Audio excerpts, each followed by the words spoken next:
Let's get into this Ja Rule interview where he stopped by Carmelo Anthony's podcast. I believe it's called 7 p.m. in Brooklyn 7 p.m. in Brooklyn. I watched the full thing. A lot of people misquote a lot of what Ja Rule said, which is interesting because that just shows people don't actually watch full interviews to get full context. Basically, he got asked about the 50 Cent beef and what happened, as he usually does. Like almost every interview he does, he gets asked about this. And he basically says, hey, you can enjoy both artists without, like, you can respect both artists. You don't have to love both artists, but you can respect them. And I agree with that. Like, when they were beefing in 2003, I was 8 years old, 9 years old. Yeah, obviously when I was 10, 11, 12, and 8 to 9, whatever, to 12, 13, I was a little kid. I would take a side, say, no, man, fuck Ja Rule and fuck, Game and fuck all. As you actually become a mature adult, that's like childish shit, man. Even with this Drake versus Kendrick thing, a lot of people that take like solid sides and start, no, fuck Kendrick, fuck Drake. They're usually kids for the most part. They're 13-year-olds, 14-year-olds. Because any grown adult who like legitimately hates another artist and doesn't listen to their music at all and just takes one side solely doesn't make any sense to me. Like, yeah, I troll Rick Ross. I troll these other artists. But do I listen to Rick Ross's music, the Fat Cop? Yeah, I do occasionally. There's some records I have on my phone about it. Of course I do. He makes some good music. There's no denying that. To me, I wouldn't lie about that. Same with Jay-Z and anybody else that I mentioned on the podcast before, besides Frenchie, aka French Montana's music's Dookie Water, even though he's got like one record I like. But other than that, yeah. So, I think an adult looks at it from that way. They don't take like a side. It just doesn't make any sense. Because we have no personal connection to these guys. They're just artists that we listen to. Obviously, if you're friends with someone, doing business with someone, whatever the case may be, you would solely take a side. That kind of makes sense. But if you're not, you don't know any of these people, just enjoy the music, man. Let's go over this clip. I'm going to play it for you guys. Hopefully it doesn't get copyrighted, which it probably will. But I'll still play it for you guys. I'll take the hit. And, I'll talk about what he says about this after. It's always like you had to be a 50 guy or a Ja guy. You had to be a mellow guy or a Braun guy. But right? you don't, though. You don't, though. I'm saying the way fans, I know how fans see it, but you really don't. And at the end of the day, you gotta kind of love both, or you gotta kind of respect both. You don't gotta love both, but you gotta respect both. You gotta appreciate both. You know what I'm saying? And that's just what it is. Even in rap competitions and battles and beefs and shit like that, I have a very different take on it than everybody does. You know what I'm saying? And that's gonna be my take. You know what I'm saying? He has a take on it. What's his take is. My take is unpopular opinion to everybody, but I feel like I was the better rapper. I felt like I made the better records. I feel like my records aged better still. You know what I'm saying? So that's how I feel inside. I don't know how everybody else feels. My man, my man Tax Stone, a viral clip when he came in and he said, "Not really." Yeah. Tax is Tax. He feels how he feels or whatever, but people can feel that. Right. The reality is, it's whatever you want it to be at the end of the day, because it's all entertainment. That made my childhood. You gotta like both. Yes. Yeah. Because one is a imitation of the other in a lot of ways. Explain that a little bit. Well, is it because 50 started to sing on his hooks too? I mean, hey, I didn't say it, you did. But we started this whole show with talking about how I kind of ushered in that kind of melodic flow, melodic sound. I didn't start that shit. There's been rappers that did it before me. Yeah. You could go into Bone Thugs and Harmony, which they had a very specific sound that nobody can do but them. You know what I'm saying? For sure. But you can go all the way back to who I give the credit to is Curtis Blow. Like he's the first artist that ever sang a whole rap record. You know what I'm saying? So he has to get the actual nod for that. But what I say that I created and what I ushered into hip hop is the duet. Yeah. There was no, before I did what I did, you would take a rapper and an R&B singer, and their mashup would be rapper sings 16 bars on the singer's record. That's it. Or R&B singer sings hook on rapper's record. Okay.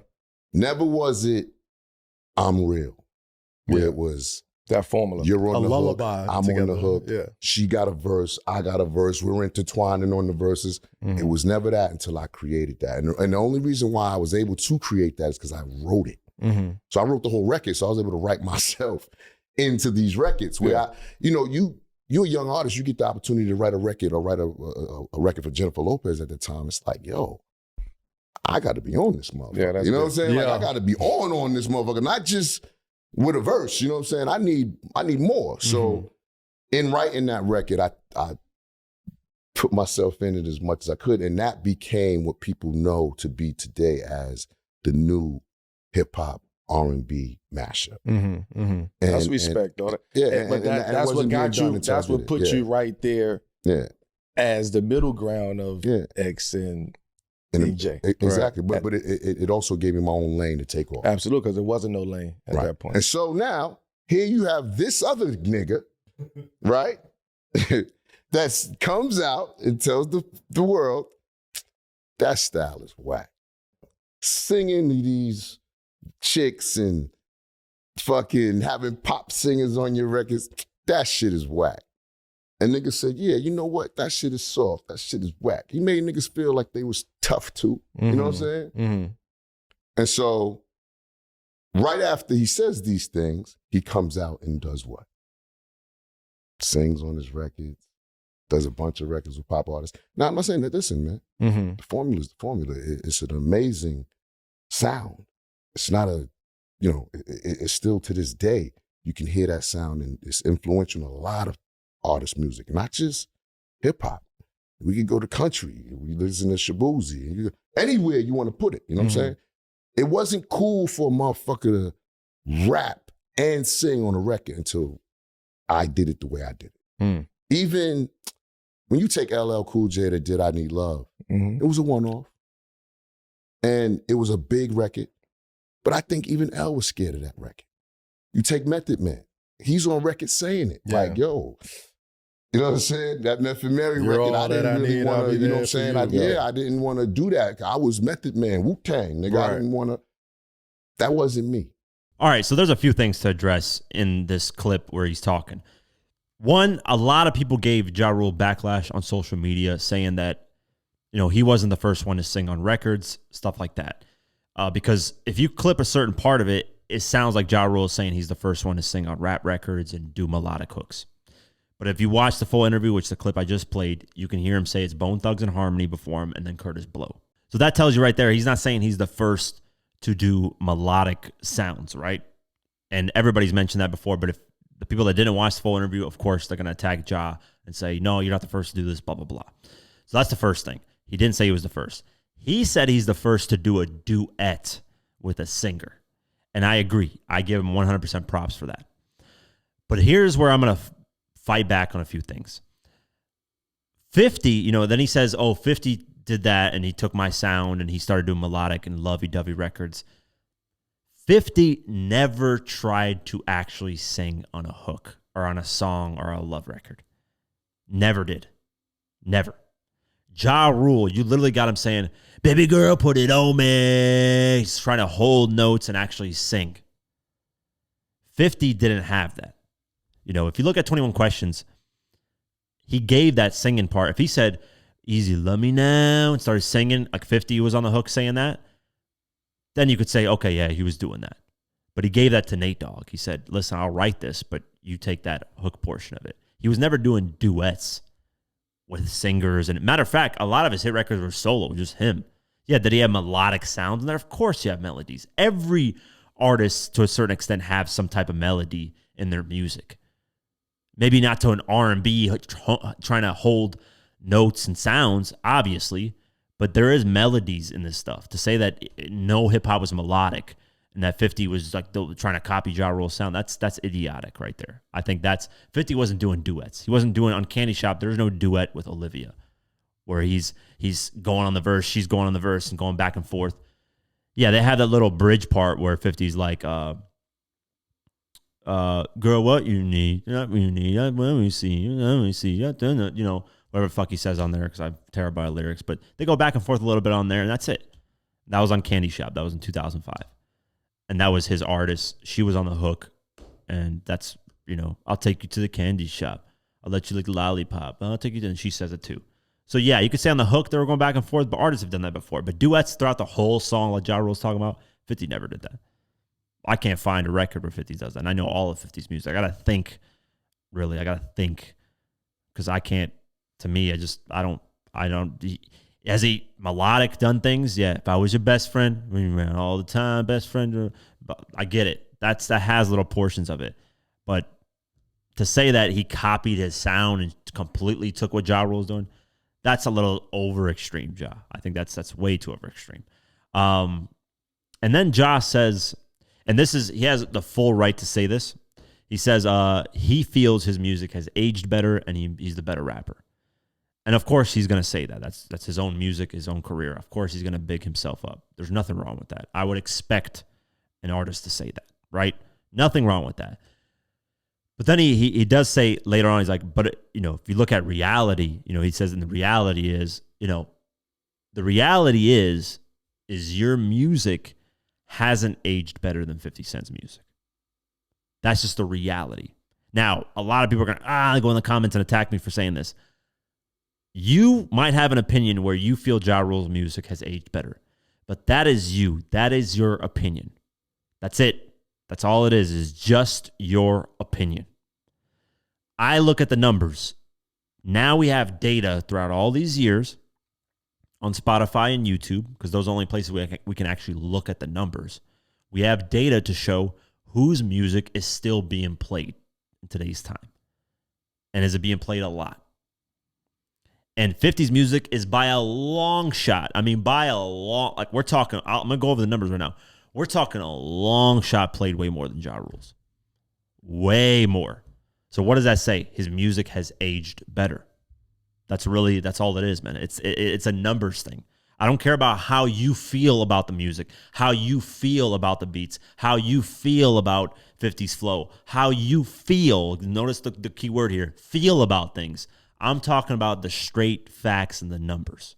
That's all I'm talking about. That's it. I don't care about your feelings and things. So let's go over the actual numbers, because Ja Rule says his music aged better, which he has the right to say that. But when he mentions reality, if we're talking about reality, let's talk about reality, the numbers. That's the reality of the situation, right? Ja Rule's biggest track on Spotify is not even his track. It's Fat Joe, What's Love, featuring Ashanti and Ja Rule. That's 550 million streams, daily streams of 305,000. So that's not his record. Let's just take that out. Always on Time is his next biggest record. And that's 540 million streams with 226,000 daily. Right? Okay, so we're looking at 540 million, 226,000 daily. That is his biggest record as a lead artist. Now let me explain one of 50's records. You got In the Club, 1.9 billion. It's about to reach 2 billion streams with daily streams of 865,000. So we're going Ja Rule's biggest record, 50's biggest record, according to streaming. We can even go on YouTube, because you can even look at YouTube. 50 holds the record on YouTube, by the way. I'll talk about this a little bit better later, but look at the streams. You're looking at 865,000 daily listens on In the Club. Just on Spotify, by the way. We're not talking about Apple Music or any of these other platforms, because we can't see the numbers. Daily listens is almost at 1 million, give or take, right? Ja Rule is at 226,000. 50's record's being played 4 times more daily than Ja Rule's record. And that's just number. That's just the facts. Like, this is not about feelings and what you think about Ja Rule's music and his albums and any of that. Your opinion on what you think about their music, I don't give a fuck. My opinion doesn't matter in this situation. We're just looking at straight numbers and the facts. The next biggest record is Old Thing Back, which is not even Ja Rule's record again. So let's go to the next Ja Rule record that's up there. It's Mesmerize. It's at 350 million streams with 170,000 daily streams. Let's go to the next 50 record. Candy Shop, 1.2 billion. We're looking at billions of streams. We're looking at a couple hundred millions of streams. Huge difference. That record has 469,000 daily streams versus 170,000 daily streams. You're looking at another 4 times, basically, getting played more. And I can go down the list of this and just keep doing this and keep doing this and keep doing this. But you get the point. 50's music, if you look at total streams, he's at almost 18 billion total streams. Ja Rule in total streams is at 3 billion, 3.3 billion. You're looking at about, what, 6-7 times more in streams.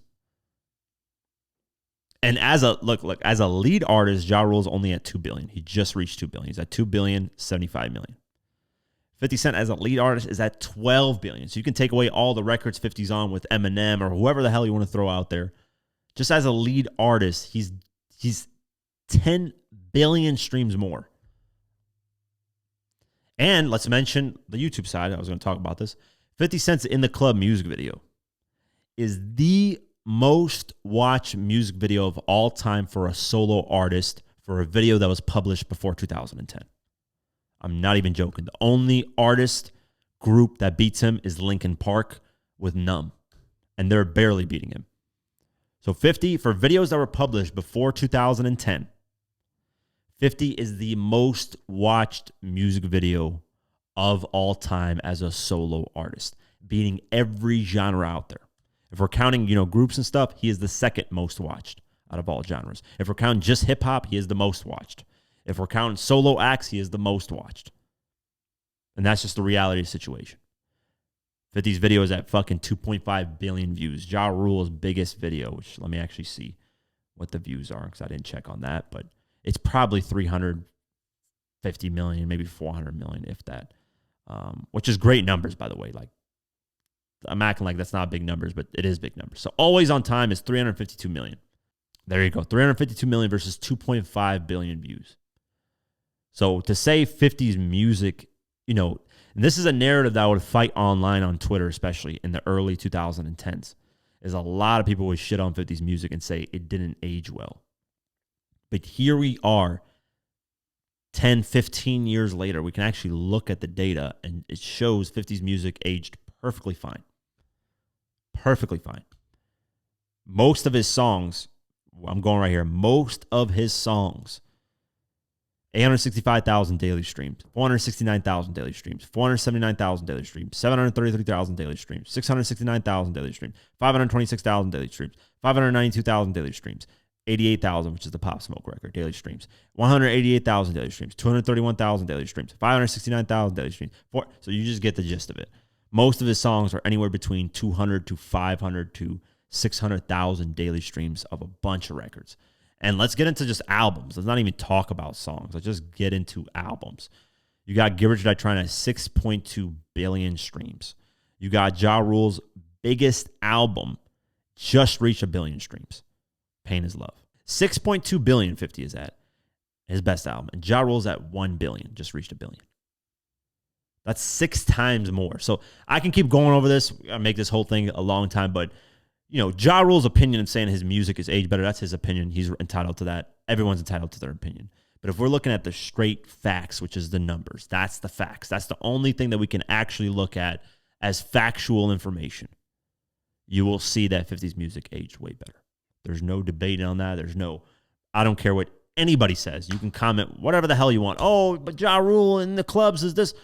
I don't give a flying fuck because these streams count as club streams as well. When a DJ plays that fucking record, counts as a stream. When it's played on the back of a fucking restaurant, counts as a stream. And I'm not saying this to shit on Ja Rule's music. I love Always on Time. I love I'm Real. I love a lot of the records. I listen to them myself. But let's get to reality on this. Because I've seen a lot of people respond to me, but Ja Rule's music aged way better, guys. I'm like, dude, you guys are just talking out your ass. And that's what a lot of people do. They don't look at numbers. They don't care. They just talk of what they feel. And I'm not a person about feeling. I'm a person about looking at numbers and let's look at the statistics of things. Because that's the only way we can gauge this in music, man. How you felt about Ja Rule in 2003 when he dropped, or in 2001 when he dropped I'm Real. That's a feeling. There's no tangible thing that I can do with that. There's nothing that I can look at that and be like, oh, this is what it is. So I say all that to say, no disrespect to Ja Rule or anything, because he did make the duet. He, unfortunately gets a lot of disrespect. He shouldn't, because I think he is a pioneer in his own way. But it is what it is, man. Time went on. a lot more people listen to 50's music than they do Ja Rule's. It just is what it is. There's nothing wrong with that. There's, Ja Rule has insane numbers that a lot of people would wish they have. To clown Ja Rule and act like he's not, who he is really ridiculous. I get it. A lot of people love to clown him, and I'm a 50 Cent fan, but I can even appreciate other people's music. I'm not a stan. I will forever clarify, I am not a 50 Cent stan. Despite what people think, and people attack me in the comments and say, "Oh, you're always dick riding 50." I feel I'm very objective in how I talk about, 50 and whatever relating to him and stuff. To the people that actually listen to the podcast, you guys know that. To the people that just see clips, they're going to say I'm dick riding all the time and whatever the case may be. So I can't help that. It is what it is. But yeah, very interesting, a very cool interview. Go ahead and check it out. Really, really dope. And Ja Rule says a lot of really dope things throughout the interview of how he believed in himself and, brought a sound that the Def Jam wasn't pushing, didn't want to push. And ultimately, he succeeded with that sound. So lots of cool things. But yeah, watch full interviews, man. When people react to clips, Ja Rule never said he was the creator of melodic sounds. He just said the duet. That's it.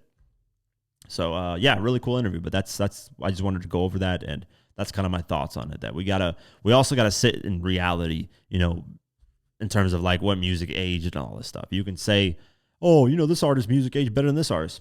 That's your opinion. You might think so in terms of what you're listening to. You might listen to Ja Rule's music more and like his music more as time went on.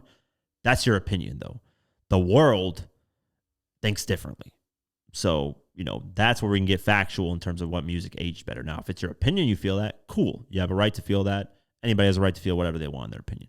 And Ja Rule said that in an interview. Hey, it's my opinion. So, yeah, that's it for today's video. If you guys want to support this channel further, you can do so at patreon.com/diverse mentality. For just $3 a month, you can get my videos uncut and raw the way I intended them to be, but couldn't because of YouTube. Plus, you also get access to our Discord community, where we have a great community talking about hip-hop and various other things. It's very dope. So only $3 a month. I'd really appreciate the support. Also, follow us on social media at QuakeGW and at Diverse Mentality. Thank you so much for the support, and I'll see you guys in the next one. Peace.